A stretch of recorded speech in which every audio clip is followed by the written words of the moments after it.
Saudações, sejam todos muito bem-vindos ao curso de Literatura Contemporânea Brasileira, ofertada pela Coordenação de Letras Vernáculas da UFB.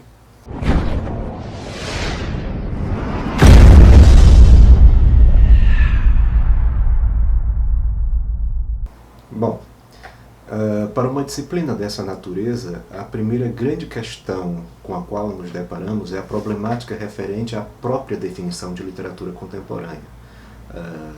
Há de convir que o campo de atuação nessa área é um verdadeiro terreno movediço.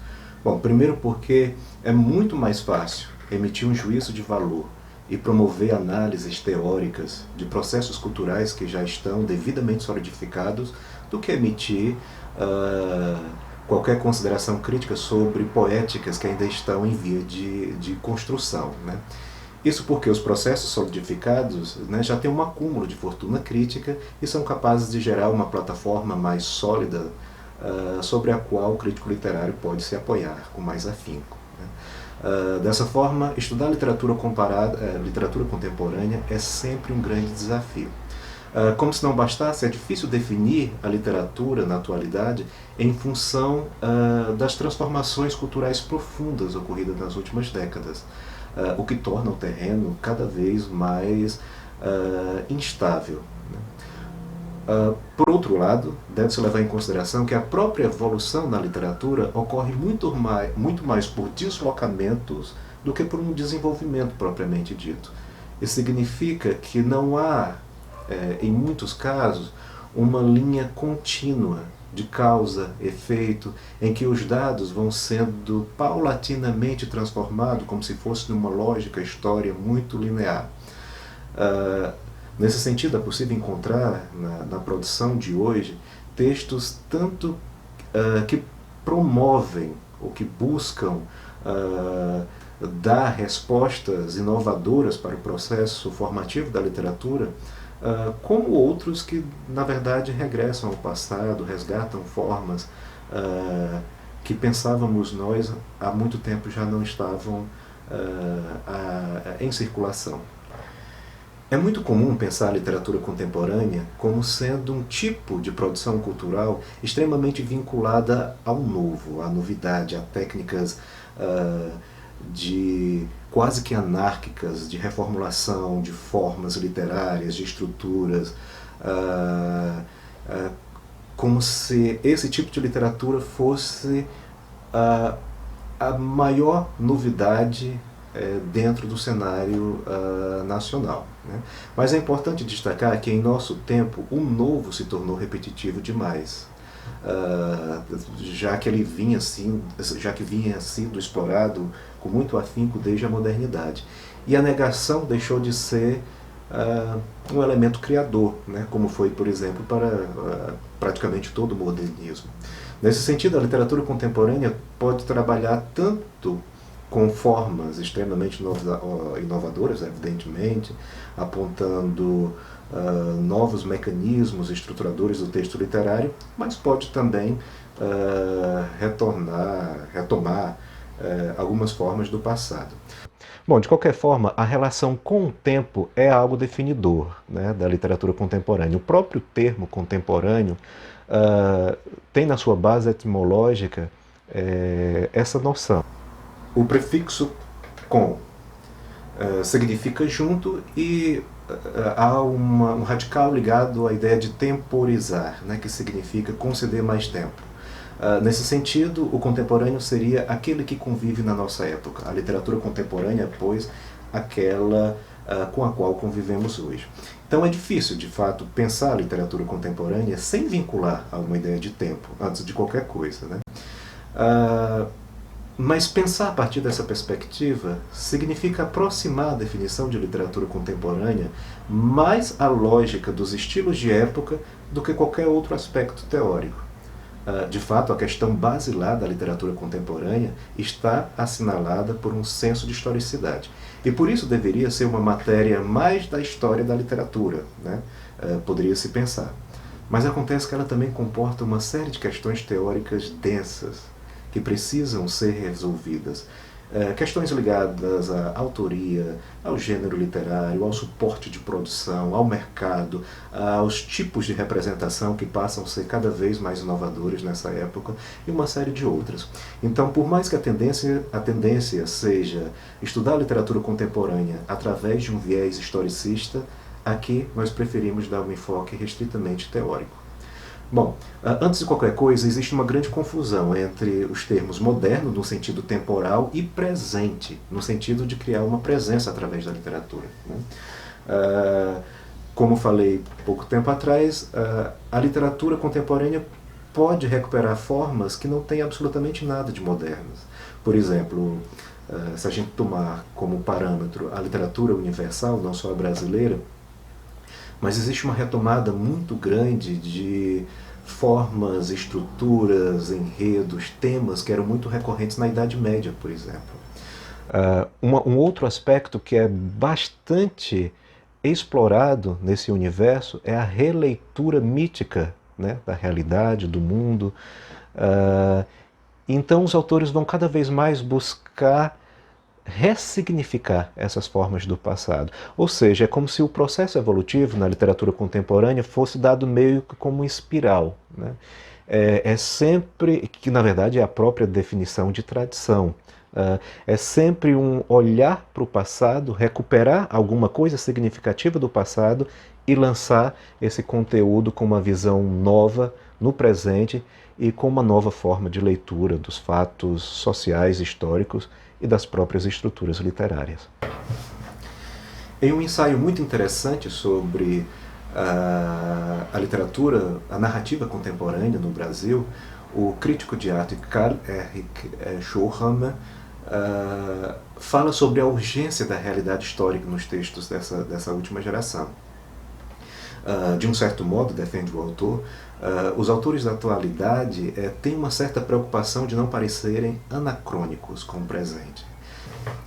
Nesse sentido, a relação com o presente acaba sendo um aspecto bastante problematizado na literatura contemporânea. Primeiro porque os autores sentem quase que uma necessidade de dar uma espécie de resposta aos problemas do seu tempo, mas para isso eles acabam, eles não se desligam completamente da tradição constituída no país, na nação, enfim. Há uma passagem muito interessante no livro dele em que o autor afirma: se o presente modernista oferecia um caminho para a realização de um tempo qualitativo, que se comunicava com a história de maneira redentora, o presente contemporâneo é a queda da coluna vertebral da história e já não pode oferecer nem repouso, nem conciliação. Bom, o resultado de tudo isso é uma espécie de descompasso com o próprio tempo, né? O sujeito se vê diante de um passado perdido e de um futuro utópico. Então tem-se a impressão de que a realidade já não abarca, já não abraça o sujeito. O Bauman tem uma leitura muito interessante sobre esse aspecto. Ele aponta na cultura, né, pós-moderna, que seria a cultura contemporânea, uma espécie de retrotopia, né? Nós estaríamos vivendo em um mundo que nos obriga a fugir para um passado mítico, porque sequer o futuro nos dá agora condições de sobreviver a esse processo tão maçante e tão dilacerado, para usar o termo dele, de liquidificação, né? Se pensarmos bem, a literatura modernista é muito amparada na construção de utopias, né? Um futuro redentor, um futuro mais que oferece maiores oportunidades, né? Que ofereça uma sociedade equânime para todos os membros. A pós-modernidade parece ter perdido um pouco a esperança nessa redenção. Então a única forma é se voltar para o passado. Não o passado puro, o passado experimentado, vivenciado, porque nem mesmo aquele dá respostas e soluções para os problemas enfrentados por nossa geração. Daí a necessidade de mitificar, de reler, de transfigurar. Nesse sentido, O elemento definidor da literatura contemporânea, que seria o tempo, né, a literatura do nosso tempo, é também o maior problema que os autores têm de enfrentar. No fim das contas, a verdade é que a literatura contemporânea acaba por promover a criação da sua própria presença, tanto no sentido temporal da coisa, quanto no sentido performático, né, no sentido de fazer-se presente no mundo. Como resultado desse descompasso com o passado, com o futuro, a grande parte dos textos da literatura contemporânea acaba por eleger o espaço e o tempo da própria palavra como a sua grande mola propulsora, como a sua grande plataforma de criação e atuação. A questão da época e da geração, evidentemente, ainda tem muita validade nesse processo de análise da literatura contemporânea. Ela imprime padrões de representação que são importantes de se averiguar, de se estudar. Mas isso não significa que o estudo dessa não vou chamar nem de corrente, desse fenômeno literário, não significa que ele possa ocorrer apenas através do viés da história da literatura. Né? Bem pelo contrário, né? Nós preferimos muito mais uma abordagem teórica, investigando, né, com verticalidade as questões que lhes são mais caras, as problemáticas que envolvem todo o processo de construção desse tipo de texto.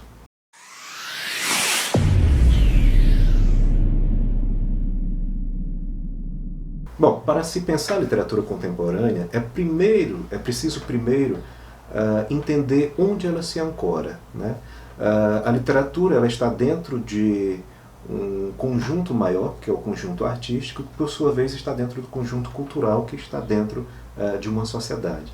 Então, se quisermos entender a literatura como um sistema, é preciso pensá-la dentro de um quadro de cultura contemporânea.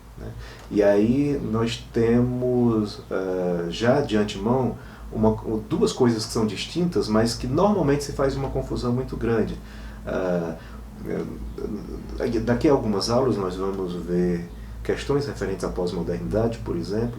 Existem diferenças muito grandes entre a literatura pós-moderna, a cultura pós-moderna e as políticas pós-modernas, né? Elas pertencem a eixos distintos e assumir cada um desses elementos como a mesma coisa vai causar, primeiro, uma confusão teórica enorme e depois em prejuízos de análise, porque você vai emitir juízo sobre um objeto que de fato não é. Então, a primeira grande necessidade é estabelecer distinções entre literatura contemporânea e cultura contemporânea. Bom, a cultura contemporânea tem algumas peculiaridades, né? A ascensão da cultura de massa e a desvalorização da chamada alta cultura, como se dizia até o século XIX, por exemplo, é um elemento que vai influenciar de sobremaneira na composição desse quadro. Vale lembrar que até o século XIX a cultura era privilégio de uma elite social muito restrita. Após a Segunda Guerra Mundial, pode-se dizer que houve o surgimento de uma cultura produzida de modo industrial e consumida indiscriminadamente. Ou seja, a cultura de massa acabou ganhando um status relevante no cenário cultural do mundo inteiro e acabou, de um certo modo, democratizando, né, determinados tipos de produção cultural, artística, que estavam concentradas nas mãos de muitos, né, de muita pouca gente. Evidentemente esse quadro gera uma certa revolta, porque você tem ali uma classe, né, que dominava um extrato cultural e de repente aquilo que era peculiar, né, daquela classe está acessível a qualquer pessoa, enfim, a qualquer indivíduo. De forma semelhante, é preciso estabelecer uma distinção entre cultura de massa e literatura de massa. A literatura de massa normalmente está assinalada por emprego de formas e estruturas fáceis de serem decodificadas, pela utilização de temas clichês, enfim, por uma série de procedimentos que tendem a tornar aquele texto mais digerível para o leitor, né? Já a cultura de massa está vinculada a um processo social maior e oferece um quadro bastante interessante para a própria formação, né, do quadro literário. É claro, esse quadro social, né, de cultura de massa pode oferecer condições extremamente relevantes para a contribuição do exercício artístico, né, tanto prós como contras nesse processo todo, né? Então, por exemplo, a democratização da escrita e da leitura, uma certa possibilidade de abordagem de temas ligados a classes populares que até então não havia sido prevista por outras formas de registro literário, pelo menos no modo como é feito, né? Ou seja, a própria classe falando e não outra falando dela, mas há também risco de pasteurização, né, do fazer literário, e a cultura de massa tende a tornar tudo muito homogêneo, né? Então, o mais adequado seria que mantivéssemos uma relação dialética com esse processo todo, né? E que a análise soubesse aproveitar, né, a análise dos textos, tanto as benfeitorias quanto os malefícios, né, dessa cultura de massa. Bom, já aí tem um processo bastante interessante. Parece haver, nos nossos dias, uma espécie de demonização da tecnologia, né? E da experiência urbana também. Parece que a ideia de arte e literatura são duas entidades quase que celestes, e elas não poderiam de forma alguma se vincular a esse universo tecnológico que está marcado por né, pela produtividade técnica, pela lógica de mercado, enfim, pela segregação, pela fragmentação de algumas experiências humanas. Acontece que é preciso ter bastante cuidado com esse tipo de coisa. A literatura, como todo tipo de arte, nunca se desvinculou de processos tecnológicos. A própria escrita é talvez os mais avançados dos processos tecnológicos que tenhamos notícia, né? Hoje talvez ninguém se questiona, né, a produção de um livro, né, nesse formato, nesse sentido. A gente vê muita, não sei se briga seria a palavra, mas um certo mal-estar em relação, por exemplo, aos livros digitais. Há quem diga, é o fim do livro e automaticamente leva ao fim da cultura. Isso tudo é uma bobagem absoluta. Basta pensar que antes de existir esse objeto, as obras eram escritas ou em papiro, né, ou em tábuas de madeira, metal ou de barro. Ou seja, todas as plataformas existentes antes da invenção da imprensa e deste formato específico de livro só fazia reforçar um tipo de preconceito, que é manter a literatura, a escrita, né, como um todo, nas mãos de um grupo muito seleto da sociedade, né? Então, naquela época, quem tinha acesso aos papiros, às formas de escritura, era o clero, o reinado, enfim, eram grupos que estavam né, acima na hierarquia social. Imagina só, naquela época, a notícia que chega de que agora aquilo que eu tinha só para mim, né, porque não se fazia papiros em quantidades excessivas, né, na verdade era uma coisa única, né, e que só pessoas muito especiais teriam direito, teriam acesso a esse tipo de conhecimento. Então você imagina só surgir a notícia de que agora aquilo que estava só sob meu domínio pode estar sob o domínio de qualquer pessoa, porque o livro permite a reprodutividade técnica, o livro permite a divulgação, a disseminação. Então, é só atualizar um pouco a questão, né? Nós vimos, algumas pessoas veem com tanto preconceito a ideia da vinculação da literatura com a tecnologia, mas se não fosse a tecnologia naquela época, nós sequer estaríamos brigando por isso hoje, né? Então, Essa é uma questão complexa, complicada, né?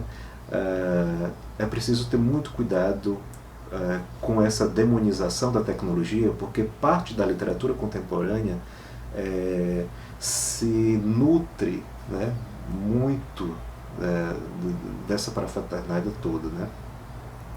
Basta ter como maior exemplo o Arnaldo Antunes, por exemplo, que tem uma obra completamente vinculada a mecanismos tecnológicos de mídias variadas, né? Computador, TV, áudio, né?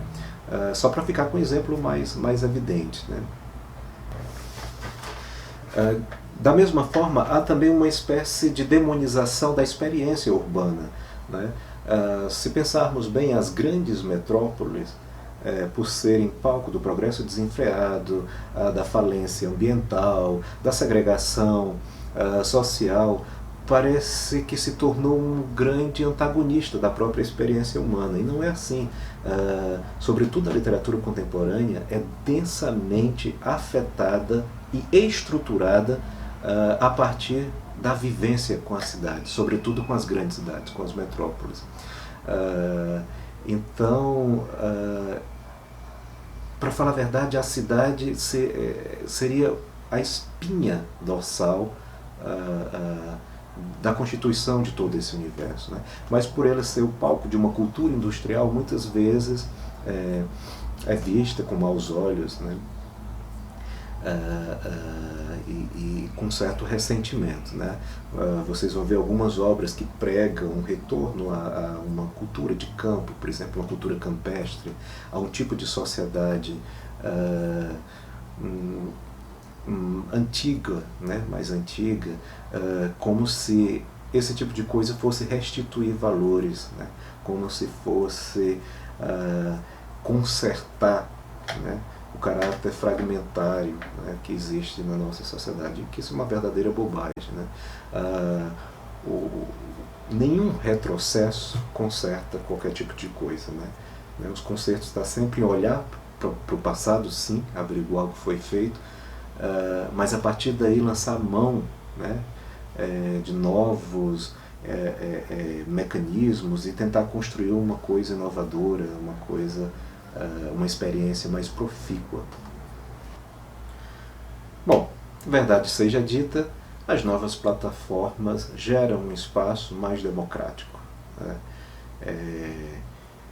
E no fim das contas, né, com os malefícios e com os benefícios, nós tivemos apenas um número maior de leitores, né?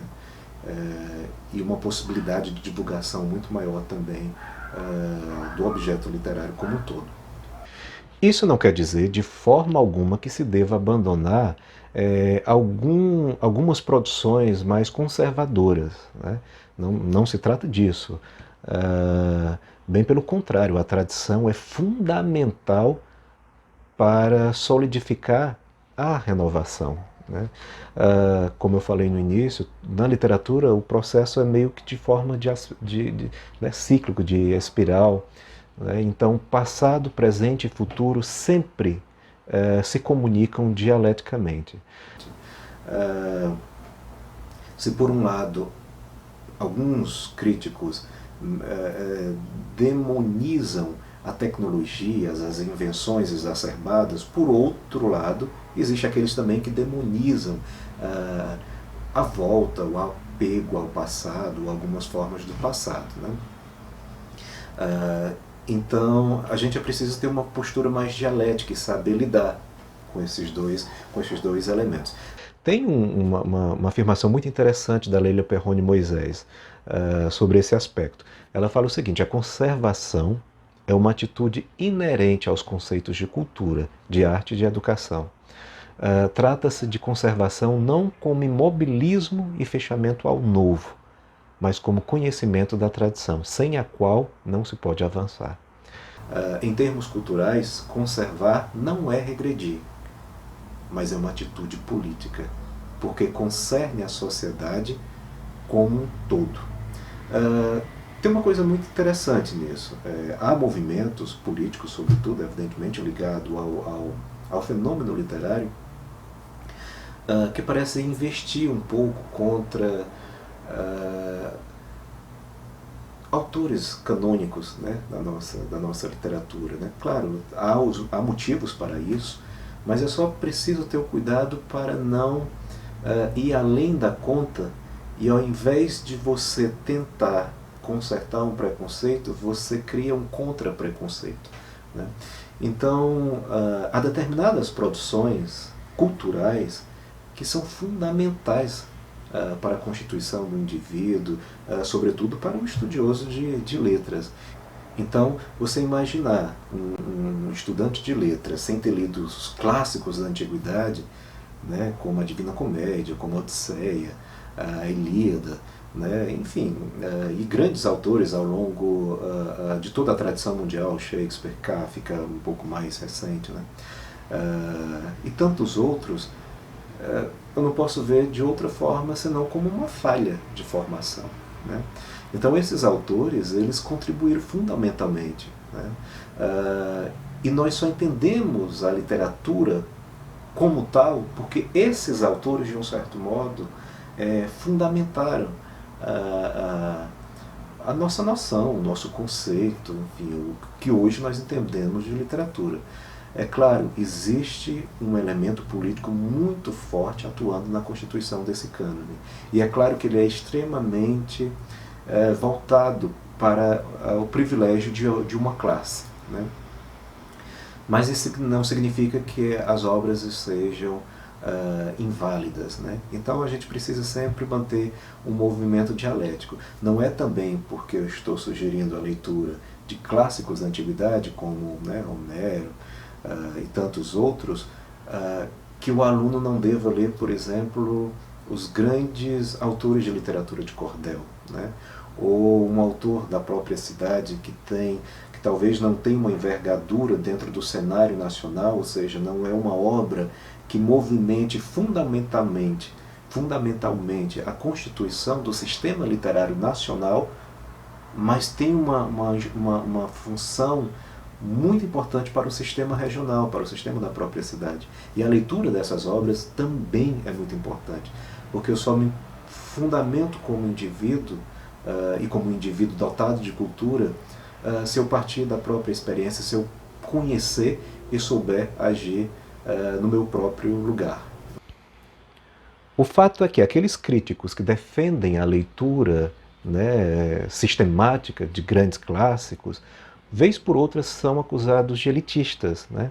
Ora, o elitismo é uma seleção visando preservar as obras de excelência, constituindo um mecanismo de resistência à proliferação da indústria cultural. Né? Tem tanta, né, coisa de baixo valor aí, no mercado editorial. Então, a exaltação desses grandes nomes acaba sendo uma espécie de resistência a essa facilidade dada pelo mercado. O exercício de linguagem consciente, a crítica à realidade, tocar em questões coletivas e formular questões relevantes são aspectos que têm que endossar toda grande obra literária. Né? As técnicas narrativas tradicionais, por exemplo, e a beleza da linguagem, parece que estão cada vez mais desvalorizadas no nosso mundo. Né? E é preciso recuperar, né, esse tipo de coisa, porque senão daqui a pouco nós vamos ter como um padrão máximo de qualidade alguma coisa de muito pouco valor ainda. E se a situação já não é boa agora, imagina só quando esse dia chegar. Né? Então, cabe a nós também, estudantes de letras, né, pesquisadores, exercer um pouco esse papel de articulador, né, de agente que promove o trâmite entre o leitor e o texto e garantir, né, que boas obras literárias, e aí não importa de onde vem e quando vem, né, quando eu falo em boa obra literária, ela pode estar, né, nos clássicos gregos, pode estar no alto romantismo inglês, pode estar no realismo francês, pode estar na modernidade brasileira, como pode estar, de repente, na rua ao lado. Né? Quanta gente boa que compõem aquilo que normalmente nós chamamos de literatura popular, né? Cantadores, repentistas, quantos cordelistas de excelente qualidade nós temos em nosso país, né? Isso é literatura boa, né? Não é porque há uma tradição de livro didático, sobretudo, né? Porque na academia as coisas são mais democráticas, mas não é porque há uma tradição de livro didático na qual esses autores não estão inclusos que nós devemos deixá-los de lado, né? A diversidade, eu diria, é sempre a melhor alternativa para a literatura. Eu falo isso porque a alta literatura, né, o termo já é um pouco preconceituoso, mas normalmente ele tende a ser visto como uma diferença de qualidade e não como uma exaltação de uma alta cultura, né, de uma cultura de excelência. Então é preciso ter o cuidado, sim, de não abandonar esses grandes autores, porque foram eles que construíram o alicerce, né, e que ainda dão alimento para que esse processo cultural todo ainda continue ativo. Essas são as nossas considerações iniciais, né? No sistema há alguns textos, alguns artigos que eu coloquei referente a esse assunto, vocês podem conferir, e na próxima aula vamos falar um pouco sobre características, né, dessa nova geração, um mapeamento do que vem sendo feito aqui, e adentrar um pouco na questão abordada pela Regina Dalcastanho sobre os problemas que envolvem a constituição do cânone, sobretudo na literatura contemporânea. A todos um bom dia, uma boa noite, uma boa tarde, dependendo da hora que vocês estiverem assistindo esse vídeo, e até a próxima.